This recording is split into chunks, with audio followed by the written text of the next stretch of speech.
Label पड़ेगा India, label पड़ेगा India, label पड़ेगा इंडिया, लेबल पड़ेगा इंडिया। अब लड़ेगा इंडिया, सबसे करेगा इंडिया, आगे बढ़ेगा इंडिया, लेबल पड़ेगा इंडिया। लड़ेगा इंडिया, सबसे करेगा इंडिया, आगे बढ़ेगा इंडिया, लेबल पड़ेगा इंडिया। देखो देखो कुछ काला है इस दाल में, आम इंसान के निवाले पर सवाल है। मिलावट दिखावट बस यही इनकी चाल है, और इस चाल को बदलने के लिए कब से बेकरार है। Food industry is the name, मुनाफा is the game.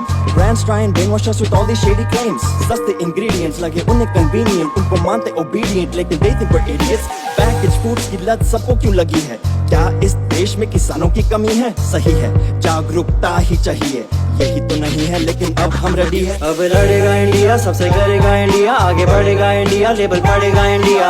लड़ेगा इंडिया, सबसे करेगा इंडिया, आगे बढ़ेगा इंडिया, लेबल पड़ेगा इंडिया। पैकेज के सामने केवल मार्केटिंग होता है, लेकिन पीछे इंग्रेडिएंट लिस्ट में पूरी सच्चाई छुपी रहती है। हर हफ्ते एक नया स्कैम बाहर आ रहा है, और इसका एक कारण है कि हम लेबल नहीं पढ़ते हैं। आज मैं पूरे भारत को चैलेंज कर रहा हूँ, पैकेज को घुमाओ और इंग्रेडिएंट लिस्ट पढ़ो। चैलेंज एक्सेप्ट करते हो तो स्टोरी लगाइए किसी भी लेबल के साथ, और 3 दोस्त को चैलेंज करिए लेबल पढ़ने के लिए। 3-3 करके ये चेन रिएक्शन बन सकता है, और अगर ज्यादातर भारतीय लेबल पढ़ने लग जाएं, तो कंपनीज गलत मार्केटिंग नहीं कर पाएंगी। मैं चैलेंज कर रहा हूँ इन 3 लोगों को लेबल पढ़ने के लिए। लेबल पढ़ेगा इंडिया, तभी तो स्वस्थ बनेगा इंडिया।